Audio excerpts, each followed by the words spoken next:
बहुत दिन हो गए वीडियो मेरे आया नहीं, बाकी की टीम काम कर रही है। मैं थोड़ा हेल्थ की वजह से 2-3 दिन मतलब रेस्ट पे था। आज ऐसा हो सकता है थोड़ी एनर्जी डाउन दिखे, समझ लेना कि थोड़ा अंदर का मामला गड़बड़ है, ठीक है? अभी एपी लास्ट टाइम हमने कवर किया था। अभी ये जो वीडियोज़ बन रहे हैं इसका मेन इंटेंशन ये है कि आपको जभी भी आप पढ़ाई कर रहे हो या फिर आप कुछ सेल्फ स्टडी करने की कोशिश कर रहे हो या स्कूल में टेस्ट है, तो उसके लिए एक support from our side. Like merit home learning centre उन बच्चों के लिए क्या कर रहा है कि जो बच्चे ऑफलाइन सेंटर पे नहीं आते, तो उनके लिए ये छोटे-छोटे जो भी ज़्यादा इम्पोर्टेंट है वो टॉपिक्स हम आपको मतलब अपलोड कर रहे हैं। जिसको जितना फ़ायदा हो रहा है वो फ़ायदा लीजिए, और ज़्यादा फ़ायदा लेना है तो आप थोड़ा बताइए कि मैम ऐसे पढ़ाइए, सर ऐसे पढ़ाइए। तो इससे क्या होगा कि हम और हमारी बाकी की टीम, इन सभी को एक मोटिवेशन मिलता है कि हाँ, कुछ तो काम चल रहा है, लोग देख रहे हैं। मतलब देखो, मैं इतना देख रहा हूँ कि नॉर्मल से फ़नी रील्स के लिए इतने मिलियन व्यूज़ आ रहे हैं। बिल्कुल हम लोग एक्सपेक्ट नहीं कर रहे कि इतना सीरियस वाला कंटेंट हो, जिसमें पढ़ाई की बातें हो, करियर की बातें हो, स्कोर बढ़ाने की बातें हो। शुरुआत में इनको मिलियन और क्या इतने के 100 के इतने आए, बट जो भी आप देख रहे हो उसको थोड़ा आप रेसिप्रोकेट करिए, बताइए कि कैसे हो रहा है, गलत हो रहा है, सही हो रहा है, एंड कुछ तो बोलिए, ठीक है? क्योंकि आप जब तक बोलोगे नहीं तब तक ये सारी चीज़ें सही जा रही है, गलत जा रही है, हमें पता नहीं चलेगा। ओके? सो आज मैं टॉपिक जो लेके आया हूँ वो है जीपी, मतलब सर गवर्नमेंट पॉलिटेक्निक नहीं, ज्योमेट्रिक प्रोग्रेशन। अब अभी तक हमने जो किए थे, लास्ट टाइम एपी था, अभी ये उसका कजिन ब्रदर है जीपी। सो एपी में क्या होता है कि अरिथमेटिकली नंबर बढ़ता है, मतलब 2 4 6 8 एक प्रॉपरली उनका डिफरेंस होता है, एंड यहाँ पे ज्योमेट्रिकली बढ़ेगा। अभी इन सारे चीज को थोड़ा एक्सप्लेन करने के लिए मैं कुछ एग्जांपल लेना चाहूंगा। बचपन में हम जब नंबर सीरीज के क्वेश्चन करते थे तो उसमें हमें होता था कि 2 है, फिर 2 के बाद में 4 आ गया सर, फिर 8 आ गया सर, फिर 16 आ गया सर। तो ये जो नंबर ये ऐसे बढ़ रहे हैं, 2 raise to 1, 2 raise to 2, 2 raise to 3 and 2 raise to 4। तो ना यहाँ पे एक ज्योमेट्रिक आपको इंक्रीमेंट दिखेगा। ज़रूरी नहीं कि वो नंबर हमेशा बढ़े, कम भी हो सकता है, बट उनका जो रिलेशन होता है वो रेशियो में होना चाहिए। अभी तक हम क्या ढूँढ रहे थे? Common difference. अभी हम क्या ढूँढेंगे? Common ratio. अभी रेशियो कैसे निकालेंगे सर? अब समझो 4 एंड 2 का मुझे रेशियो निकालना है, तो मैं करूँगा 4/2, दैट आई विल गेट 2। 8 और 4 का मुझे निकालना है, तो 8/4 कितना होगा सर? 2। तो ऐसे जो इन दोनों का रेशियो है वो इक्वल आ रहा है, देखो। मतलब अभी तक हम जो डिस्कशन कर रहे थे कि कॉमन डिफरेंस एपी में, अभी हम डिस्कस करेंगे कॉमन रेशियो। तो सबसे इम्पोर्टेंट चीज अगर ये क्वेश्चन जीपी का है कि एपी का है, ये अगर हमें आइडेंटिफाई करना है तो उसमें एक चीज आएगी, दैट इज कॉमन रेशियो। ठीक है, तो ये सबसे पहला आइडेंटिटी होता है कि जिसमें हम जीपी को आइडेंटिफाई करते हैं कि कॉमन रेशियो के थ्रू। ठीक है, अब सर अगर हमने यहाँ पे देखे तो मैंने यहाँ पे 3 चीजें आपको मार्क करके रखा हूँ। पहला है जनरल टर्म। तो सबसे पहला डाउट हमारे दिमाग में आता है कि सर एपी में जो जनरल टर्म था, इसमें जनरल टर्म कैसा बनेगा? ठीक है, तो थोड़ा मैं कंपेयर करूंगा आपसे। समझो अभी हमने जो डिस्कस किए, that is T1, T2 and फिर T3। अब देखो, यहाँ पे 2 था, यहाँ पे 4 था और यहाँ पे 8 था। क्या मैं इसको ऐसा लिख सकता हूँ? 2, 2 इंटू 2, 2 इंटू 4। कहीं ना कहीं एक नंबर जो हमेशा कॉमन है वो है ये, जो मैं थोड़ा दूसरे कलर से इंडिकेट करूंगा। मतलब वहां पे जो हम ए का यूज कर रहे थे फर्स्ट टर्म, यहाँ पे भी ए जैसा कुछ फर्स्ट टर्म हमेशा रहेगा। तो ये क्या है सर? This one. ठीक है, अब देखो ए। अभी क्या हो रहा है कि जो रेशियो है उसके प्रोपोर्शन में नंबर बढ़ रहा है। मतलब समझो मैं यहाँ पे बोलूँ रेशियो मेरा 2 है, तो this is 2:0, this is 2:1, and this is ये 4 को मैं क्या लिख सकता हूँ सर? 2:2। यहाँ पे आप एक ज्योमेट्रिकली आप इंक्रीमेंट देखोगे, 2:0, 1 और दूसरा क्या है सर? 2। तो इसमें मैं क्या लिखूंगा सर? आर लिखूंगा, क्योंकि 2 हमने क्या किए? रेशियो बनाए थे, एंड दैट वाज आर। ठीक है, अब इसमें क्या हो रहा है सर? n-1। कैसे सर? यहाँ पे 1 टर्म है तो यहाँ पे कितना आया सर? 0। यहाँ पे सेकेंड टर्म है तो यहाँ पे कितना आया सर? 1। यहाँ पे थर्ड टर्म है तो यहाँ पे कितना आया? 2। मतलब ऐसा यहाँ पे आने वाला है, and that's why general term जो बनी, that is Tn is equal to A R n-1। So this is the general term जो हमें एपी में था, ए ब्रैकेट क्या था, ए ब्रैकेट नहीं सर ऐसा था एपी में, A plus N minus one into D. तो यहाँ पे देखो ए इंटू है, यहाँ पे ए के साथ प्लस हो रहा है, ठीक है। सो बेसिक डिफरेंस आपको समझ में आ गया होगा कि जीपी होता क्या है, ठीक है। चलो फिर दूसरा मैंने जो लिखा हो कि identify GP using R, R का यूज करके जीपी हम कैसे आइडेंटिफाई करेंगे सर। अब जैसा हम एपी में करते थे, वहां पे कॉमन डिफरेंस निकालते थे, अगर वो सेम होता था तो वो एपी में आता था, वैसा सेम यहाँ पे भी करेंगे। उसके लिए मुझे क्वेश्चंस की जरूरत पड़ेगी, और ये है कुछ क्वेश्चन, ठीक। देखो, find which of the following GP. अब इसमें ना पीछे ऐसा पीपीटी बनाओ सर मस्त, ऐसा कुछ तो भी एकदम सरदस के लेक्चर लो। ये सारा प्रेजेंटेशन का खेल है, कभी पॉसिबल होता है कभी पॉसिबल नहीं होता, बट उससे delay in the video making and बाकी की चीजें नहीं होना चाहिए। इसलिए जैसा है भैया कंटेंट पे थोड़ा सा शुरुआत में आप ध्यान दीजिए। Which of the following GP ये हमें निकालना है सर, ठीक है। मतलब हमें क्या करना है, इसका पता करना है कि ये जीपी है कि नहीं। मतलब सर अभी ये जो सीरीज दिया है, क्या ये सीरीज जीपी में है कि नहीं, ये पता करना है। सबसे पहले मैं इसको अच्छे से क्या कर दूंगा सर, टर्म को नाम दे दूंगा, term 1, term 2, term 3 and this is term 4, ठीक है। अब देखो, अभी मुझे जब रेशो निकालना है R, so that ratio is T2 upon T1 is equal to 2√2 upon क्या हो जाएगा सर, 2 हो जाएगा, ठीक है। समझ में आ रहा है, दिख रहा भी है, ओके सर। अब ये 2 क्या हो जाएगा, कैंसिल, एंड दिस इज √2। तो इस तरह हमारा जो आर आया सर वो √2 आया। अब इसमें भी चेक करेंगे सर, इसका भी आर सेम होना चाहिए, T3 upon T2 that is 4 upon 2√2, ये कैंसिल होगा, 2/√2 इज एग्जैक्टली √2। तो सेम आ रहा है सर, इसका भी आप देखोगे तो 4 कैंसिल हो गए, √2 ही आएगा। तो इस तरह हमें आइडेंटिफाई करना है यूजिंग आर, मतलब second term upon first term करो, रेशो निकालो, अगर वो कॉमन रेशो सब में मिल रहा है तो जीपी में है। सिंपल है, दिख रहा है, ऑल ओके, यस। अब ये क्वेश्चन देखो, अब इसमें हम क्या करने की कोशिश कर रहे हैं, this is T2, this is T1 and this is T3। तो सर T2 अपॉन T1 की कोशिश करेंगे हम, इसको थोड़ा छोटा कर देता हूँ। तो सर T2 कितना है sir, X square into Y, और T1 कितना है सर, एक्स वाई। अभी क्या कैंसिल होगा, वाई वाई कैंसिल हो जाएगा सर, तो वाई वाई कैंसिल हो गया, and x square upon x कितना बचता है, एक्स स्क्वायर अपॉन एक्स, मतलब एक्स एक्स 2 बार लिखो, ठीक है। ट्रिपल एक्स ध्यान मत देना, पढ़ाई पे फोकस करो, कुछ ऐसा दिखा नहीं आड़ा टेढ़ा, हमेशा ध्यान उस पे होता है, ठीक है। सो दिस इज एक्स, तो आंसर कितना आया सर, दो टर्म्स का कॉमन रेशो एक्स आया। अभी इसमें भी चेक करते हैं, इसमें भी आएगा सर, बिल्कुल देखो, इस पे मैं आर लिख देता हूँ, T3 upon T2, so X cube Y upon X square Y, Y Y फिर से कैंसिल हो गया sir, and 3x upon 2x बचेगा x। तो यहाँ पे भी सर चीजें क्लियर है, एंड ये क्वेश्चन भी जीपी में है, समझ में आ रहा है। तो ऐसे आपको सेकेंड अपॉन फर्स्ट का रेशो निकालना है, एंड बाद में समझेगा कि यस ये रेशो में, मतलब ये रेशो कॉमन है एंड ये जीपी में है। Done, okay.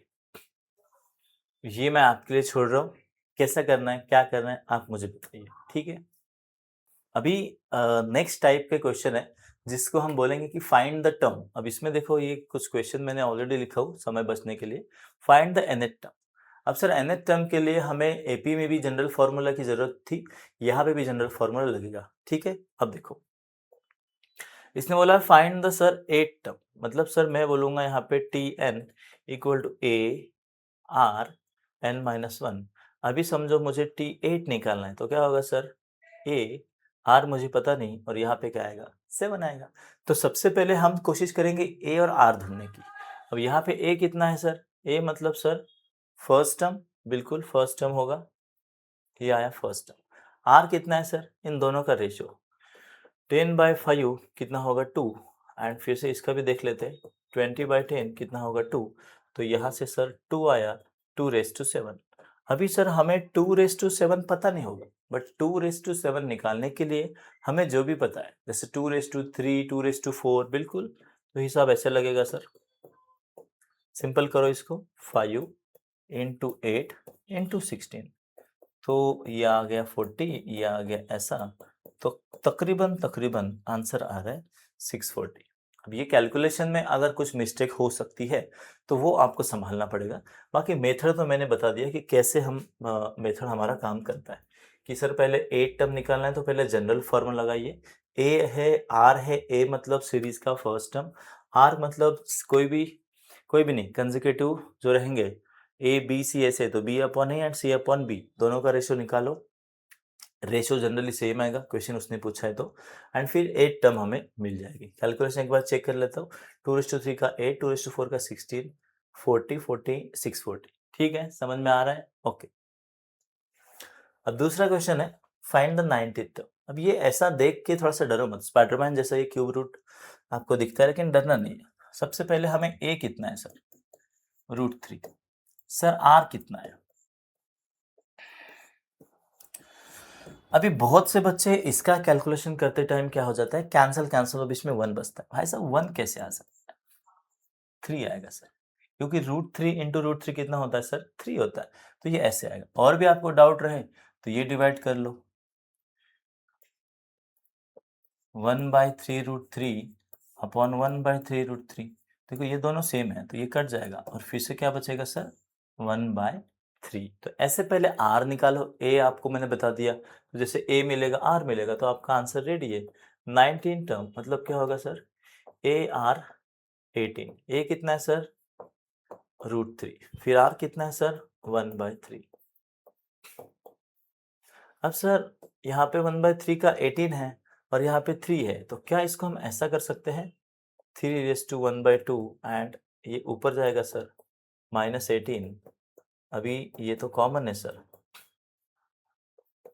ठीक है, तो 3, अभी ये हो जाएगा 1 -36/2 -35/2।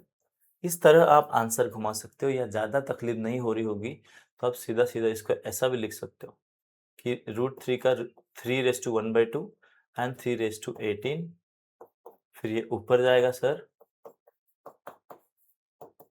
इसका भी वही आएगा। तो आप कोई भी मेथड यूज करो बट आपको ऐसे आंसर लाके छोड़ना है, क्योंकि आपका फाइनल आंसर मैच होना चाहिए। स्टेप्स पे उतना ध्यान मतलब देना है, लेकिन फाइनल आंसर भी हमें पूरा करना है ना? सिर्फ फुटबॉल मैच में पार्टिसिपेट नहीं करना है, हमें जरा मैच जीत के भी आना है। तो यही अप्रोच होता है कोई भी एग्जाम का कि फाइनल आंसर बताओ। Okay, so this is find nth term. अब फिर से देखते हैं कि और कौन सी कैटेगरी है क्वेश्चंस की। हम्म, अब इसमें आइडेंटिफाई द टर्म या फिर पोजीशन, इसका मतलब सर सिंपल है कि वो वाला नंबर या वो वाला जो डिजिट है वो कौन से पोजीशन पे है ये बताना है। एग्जैक्टली मैं बताऊँ इस क्वेश्चन का मतलब, तो फाइंड विच टर्म ऐसा कुछ आता है सर, तो सीधा सीधा वो बोलता है एन निकालो भाई साहब। अब सर हमें ये ऐसा दिया है तो ए कितना है सर? 3। आर बिल्कुल हम निकाल सकते हैं सर, -6/3 कितना है सर? -2। ए आ गया, आर आ गया, आधी दुनिया आपके साथ। अब देखो 384 कितने नंबर पे है ये ऐसा पूछा है, इसका मतलब सर ये भाई साहब ने टीएन हमें दिया है ऑलरेडी -384। तो सर ये तो सिंपल हो जाएगा, कैसे sir? TN equal to A R n-1। बिल्कुल सर, अभी हमें पता नहीं है सर, तो ये इसका ले लेंगे -384। ए कितना है सर? 3। आर कितना है सर? -2 n-1। अभी क्या हम इसको डिवाइड कर सकते हैं? बिल्कुल डिवाइड कर सकते हैं। -384/3 इक्वल टू -2 n-1। अब देखो 1 आया, आ गया सर, 2 आया, आ गया सर, 8 आ जाएगा क्या? बिल्कुल आ जाएगा सर। मतलब मैं डिवाइड कर रहा हूँ 384 को 3 से, तो आपको मिलेगा 1 2 एंड 8, लेकिन माइनस। कहीं ना कहीं ये हमें इंडिकेशन देने की कोशिश कर रहा है कि 1 to 8 को 2 के टर्म्स में कैसा रिप्रेजेंट कर सकते हैं। अब इसको अगर मुझे सिंपल आउट करना है तो मैं ना ऐसा करूंगा पहले तो। अब मुझे पता है 2 इंटू 64 का होता है सर 2, 5 मतलब 32 होता है, तो 64 के लिए क्या आएगा सर? 6, और ये कितना बचा? 1। तो क्या हम ऐसा बोल सकते हैं -2 raised to power 7, है ना? मतलब ये जो है ब्रैकेट में रहेगा सर, इसको ऐसा लिख लो सो दैट प्रॉपर अंडरस्टैंडिंग हो जाए। -2